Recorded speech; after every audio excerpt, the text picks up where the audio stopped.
Ramadhan na Tifu TV.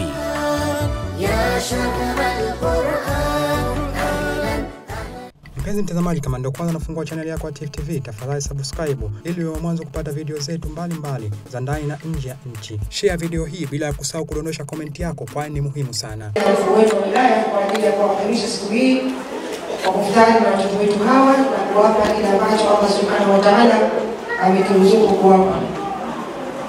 Mheshimiwa mgeni rasmi, nilikuwa na mengi ya kuzungumza, ila kutokana na muda nitazungumza maneno mafupi tu ili tukupe muda na wewe uzungumze na uweze kuwagaia watoto wetu hawa sadaka.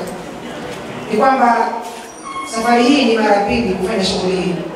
Mwaka jana tulifanya mwezi 25, tarehe 25 kama leo. Ikiwa leo tuna mwezi 24, lakini tarehe 25. Na mwaka huu tumeona ipo haja ya kufanya tena. Lakini tunamwomba Allah Subhanahu wa Ta'ala atuwezeshe heri hii tuendeleze kila mwaka. Tuweze kulifanya, kwani ni wajibu wetu kushikamana na watoto wetu hawa ambao wazazi wao wameshitangulia, wasijihisi unyonge, wasijione kwamba wao wametupwa.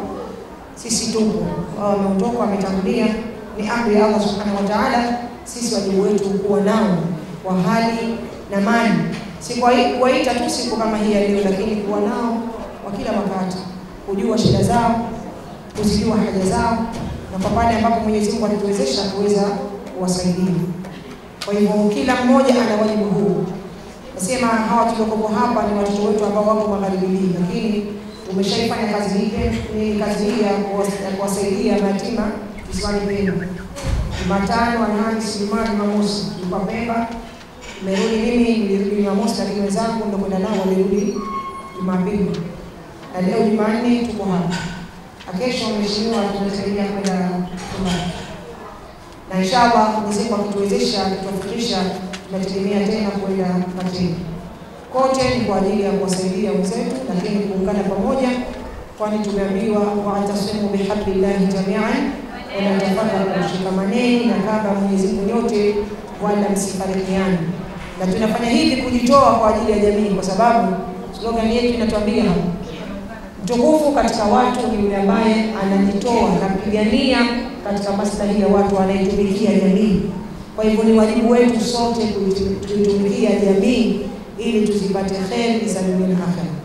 Kwa hivyo baada ya maneno haya mafupi, niseme nichukue nafasi hii adhimu kukaribisha wewe mgeni rasmi, tupokee nasaha zako, na inshallah baada ya hapo uweze kuwakabidhi watoto wetu hawa zawadi tuliowaandalia kwa uwezo wake Allah Subhanahu wa Ta'ala, na muda ukifika tuweze kufanya kile kinachotakiwa. Asalamu alaykum wa rahmatullahi wa barakatuh. Tunataka kushukuru na karibu sana.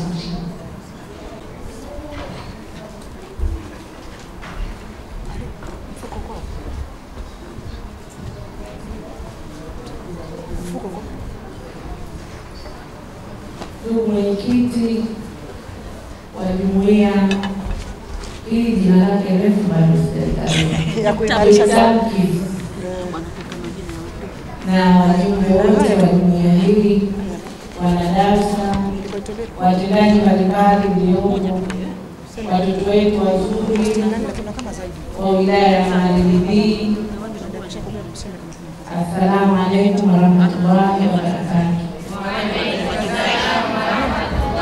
Barakati nani mezani na wewe mtakulia kumshukuru Mwenyezi Mungu mtukufu kutujalia kukutana na asili ya leo, tukiwa tunaikaribia magharibi katika siku njema ndani ya mwezi wa Ramadhani, tukiwa na dhamira ya kuendeleza misingi ya dini yetu, maelekezo ya dini yetu, ya kutaka wale wenye uwezo basi waweze kuwashika mikono wengine katika mazingira yote Mwenyezi Mungu atakayowajalia.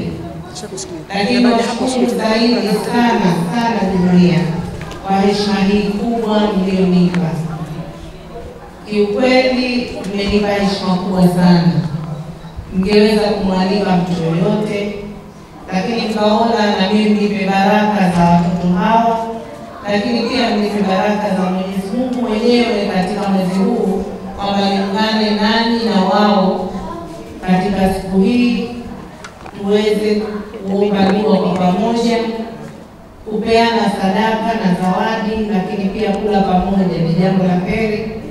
Nakushukuru sana Mtisada na timu yako yote, na wala usijali kwamba ilikuwa ni short notice. Kama walivyosema, hili ni jukumu langu, nilikuwa msimamizi wa wilaya hii, lakini nikiwa mzazi na mlezi wa watoto, basi bila shaka nilikuwa nawajibika moja kwa moja kukubali lile ambalo uliniomba, na ndio maana leo tunaweza kufika hapa kwa muda huu, tumekubaliana. Asante sana, nashukuru. Lakini ungane nawe kwamba tuna wajibu kwa watoto yatima kama ambavyo dini imeelekeza, na wajibu huo tunao tukiwa wazazi, lakini wajibu huo pia tunao tukiwa viongozi kwa nafasi mbalimbali Mwenyezi Mungu alizotubadilia, kwamba tuna wajibu wa kuwatizama watoto, hususan watoto ambao kwa namna yoyote wamepoteza wazazi wao wakiwa katika umri huu. Kwa hiyo kuwepo kwenu leo na kutualika na sisi kuungana nanyi ni baraka pengine, na Mwenyezi Mungu kalipanga hili na ana sababu zake. Lakini tunashukuru pia kwamba watoto hawa pamoja na mitihani hiyo ya kuondokewa, lakini bado wanaishi katika hali na mazingira yanayowawezesha kuendelea na kukua katika maadili ya dini ya Kiislamu. Niwashukuru wale wote ambao wamo ndani ya wilaya hii na Zanzibar kijumla, wanaolea watoto yatima katika mazingira magumu, mazito, si mepesi, kwa sababu ukilea wale wakwako tu ndani kuna mitihani Mwenyezi Mungu anatujalia, lakini ukiwa na wengine wa ziada, bila shaka changamoto zinazidi. Lakini yeye mwenyewe aliyetupa hili na ndiye anayetuwezesha kuona kwamba tunaweza kukabiliana na yote nyakati zote. Kwa hiyo niwapongeze jumuiya hii, lakini ni wanasi na wengine wenye uwezo wa kutoa huduma kama hizi kwa vijana wetu hawa, nao waweze kufanya hivyo, kwa sababu tunawajibu kidunia, lakini pia tunawajibu kidini, kwamba yoyote aliyekuwa uwezo wake mdogo asaidiwe. Lakini yatima wametajwa kwenye Qur'ani kwamba tunawajibu nao, na bila shaka sote tunawajibu wa kuhudumia kwa namna yote tutakayokuwa nayo. Nikiwa msimamizi wa wilaya hii, tunalo jukumu hili na kupitia ofisi yangu, na ndio maana leo niko hapa na watendaji ambao wanawajibika na masuala ya jamii. Miongoni mwao ni masuala yanayohusu watoto yatima. Tumekuwa na utaratibu na tuna orodha database yao pale ofisi. Nimeambiwa hapa wako zaidi ya 65. Nilisema nipatiwe orodha hiyo ili waingie kwenye orodha ya wilaya, na imani wengine wamo. Kwa hiyo tutaangalia wale waliokuwemo, alhamdulillah, kwa tunawagusa kwa namna moja au nyingine. Lakini wale ambao hawamo, basi kukutana kwetu leo hapa tutawafanya na wao waingie katika lile kundi la kuonekana katika misala mbalimbali ambayo inapitia kwenye ofisi yetu. Kwa hiyo ni kushukuru kwamba umeweza kuongezea wigo wa kuwaona hawa ambao tunawajibu nao mara kwa mara. Naongeza kwamba hii ni mara ya pili au mwaka wa pili tokea muanze na kuja na fikra hii ya kuwasaidia watoto yatima katika kipindi kama hiki. Hilo ni jambo kubwa, na inshallah Mwenyezi Mungu atajalia mwakani pia tupate wasaa wa kulifanya jambo lingine kubwa zaidi ya hili. Lakini tuahidi kwamba na sisi kwa nafasi yetu yoyote, leo mimi mkuu wa wilaya, pengine kesho naweza nikawa sio yoyote nimeamida tu au nimezaidi hapa, lakini ahadi yangu kwa Mwenyezi Mungu na kwenu kwamba kwa mwakani na mimi mkono wangu utakuwepo katika hili. Mwenyezi Mungu aniwezeshe ili tuweze kuwahudumia watoto walio wengi zaidi katika maeneo mbalimbali. Takbir! Lakini jambo lingine kubwa nataka nizungumze na watoto wazuri. Mwenyezi Mungu katujalia aliyotujalia. Tuna wajibu wa kusoma kwa bidii. Hakuna chochote tutakachoweza kuja kukipata pasipo kusoma. Na tukisema kusoma, maanake ni madrasa lakini pia na skuli. Tuna wajibu wa kusoma kwa mazingira yoyote. Kuna watoto wanakuja kwenye ofisi zetu wao wenyewe wakiomba kusaidiwa kusoma. Hilo ni jambo jema.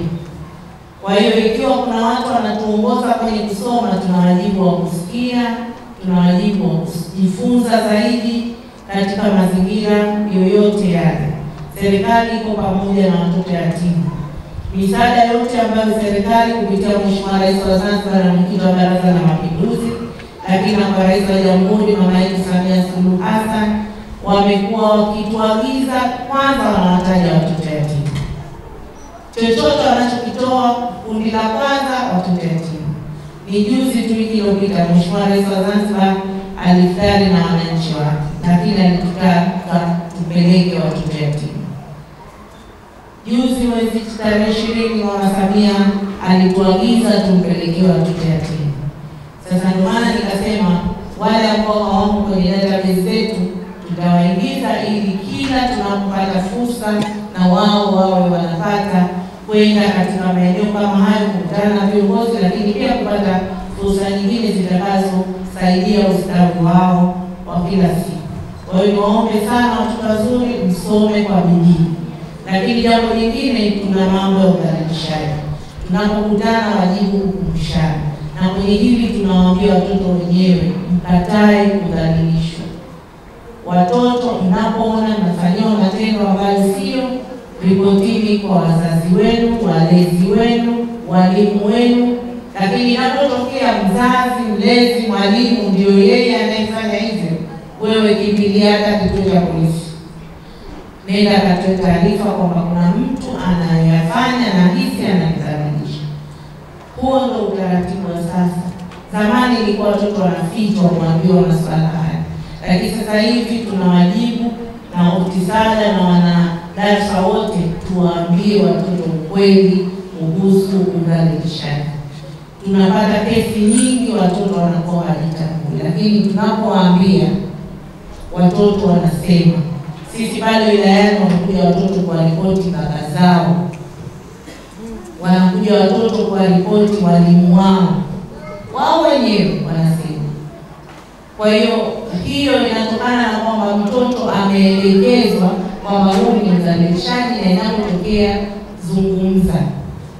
Sitaki kutaja jina, lakini niwaambie hadithi ya mtoto mmoja alikuja na umri wa miaka 14 wa kike.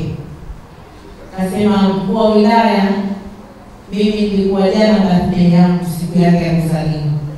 Lakini nimelala mapema kwa sababu wanakaa na baba tu, mama wameachana. Nimelala mapema, baba kaja chumbani kwangu na taula tu.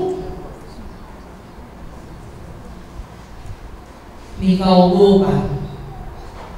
Baba ananisogelea eti ananiambia hivi birthday. Anatualisia sisi sote tunalia ofisi. Anataka kunikumbatia, ananiambia ananiwishi hivi birthday. Nikakimbia juu ya kitanda, nikajizonga na shuka. Baba kalikuta shuka, nikachukua henga, nikamrudibia nayo, nikakimbia kwenda chumbani kwa ndugu yake wa kiume. Kumbuka huko ndani wanakaa baba yao tu. Wa kike ana miaka 14, wa kiume ana miaka 10. Kwa hiyo wakajifungia chumbani kwa yule wa kiume mpaka asubuhi. Jambo la kwanza walipopelekwa skuli, wakatoka skuli, wakatoroka, wakatafuta kuja kushtaki. Hao kwa sababu wameshafahamishwa nini masuala haya yanapokwenda. Ndio maana walikuwa wepesi wa kusema. Baba mtu tunamwita anakataa, lakini mtoto anasema na hisi mara kwanza ameshanipiga nione hivyo. Kwa hiyo tuna wajibu wa kuwaelekeza hawa watoto ili anapowakuta waseme, wasiwe na hofu ya kusema. Mtoto wa kiume wa miaka 10 aliniangukia miguuni akasema, mama mkuu wa wilaya, mimi ukitaka unifurahishe niondoe kwa babangu. Sasa hatujui kafanya nini. Lakini alisema hivi.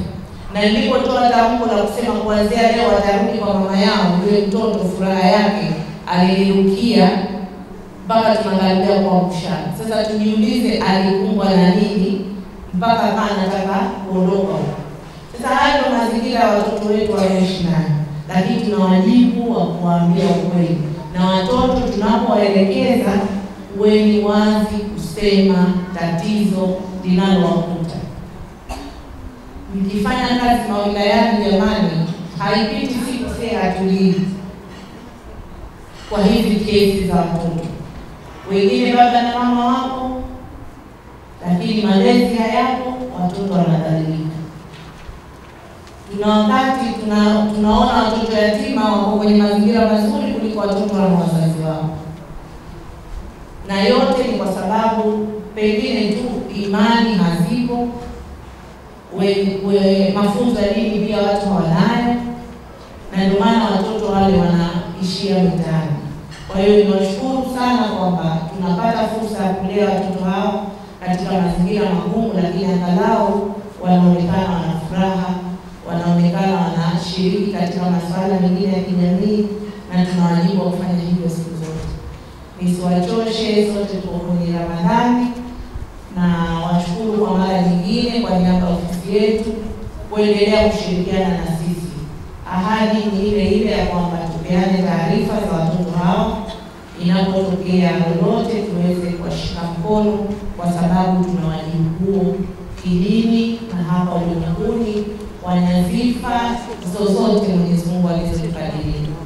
Baada ya hayo, tayari sasa kushirikiana nanyi katika kuwapa zawadi watoto hawa kwa utaratibu ambao umepanga. Ramadhani karimu. Ali Juma, Asila Ali Juma,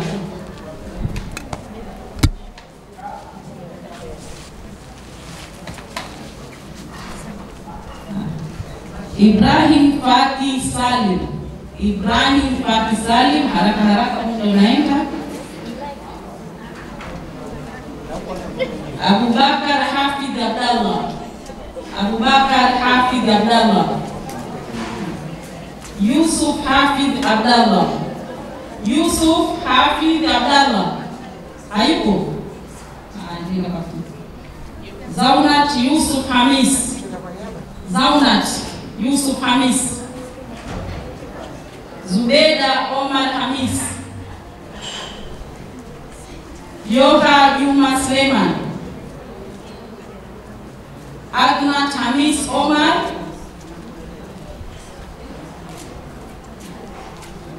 Hashir Hamis Omar,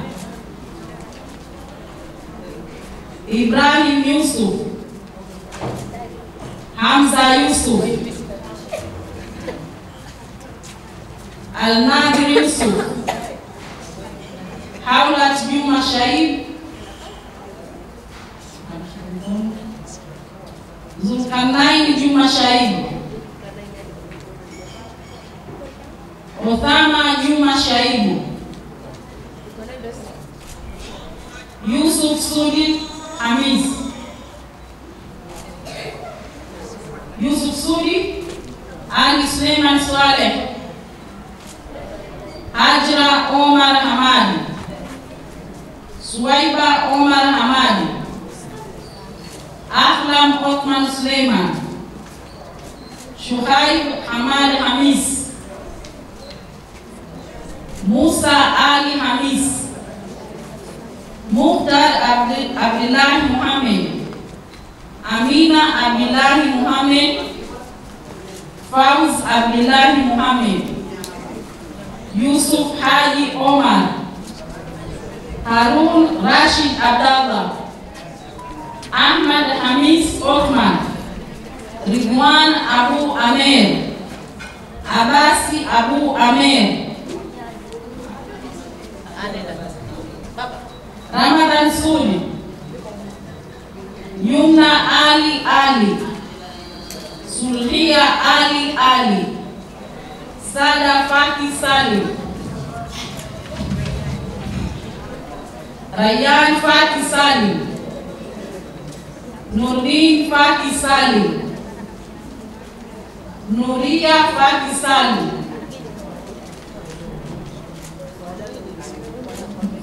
Moza Hafidh Abdallah, Yahya Masud Ali, Zeyana Masud Ali, Hanifa Masud Ali, Munawar Musa Omar, Munawar Musa Omar, Subira Musa Omar, Mariam Musa Omar, Ibrahim Suleiman Ali, Rashid Makame Ali, Ali Makame Ali, Abdurrahman Hamis Saidi,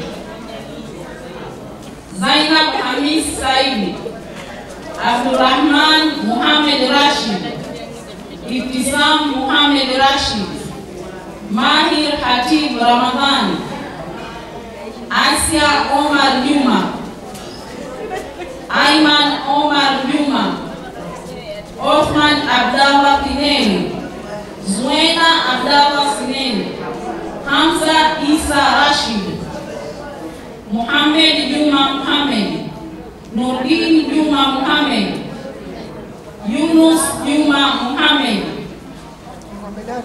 Arkam Hamis Abbas, Al-Makshar Hussein na Al-Farsi Hussein.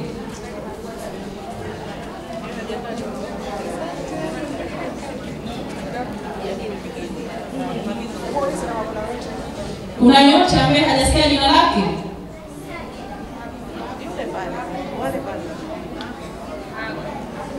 Alikuwa hajasikia jina lake, naomba asimame kwanza.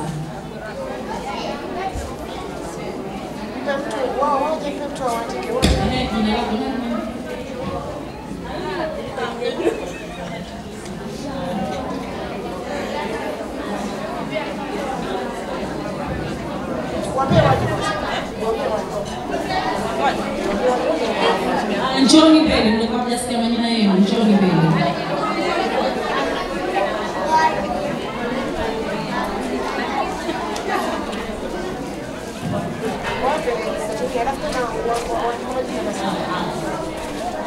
Njoo baba.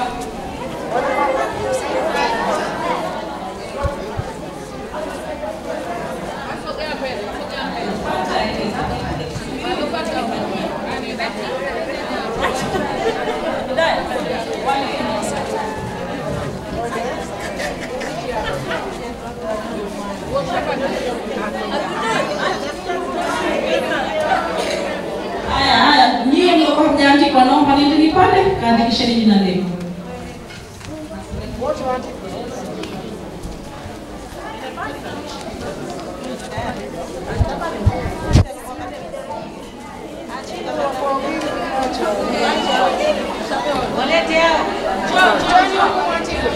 Tifu TV inakupatia video mbalimbali kutoka ndani na nje ya nchi. Tafadhali endelea kutufuatilia kupitia channel yetu ya Tifu TV, YouTube, Facebook, Twitter na Instagram. Bila kusahau kudondosha comment yako, kwani ni muhimu sana. Tifu TV tupo kijamii zaidi.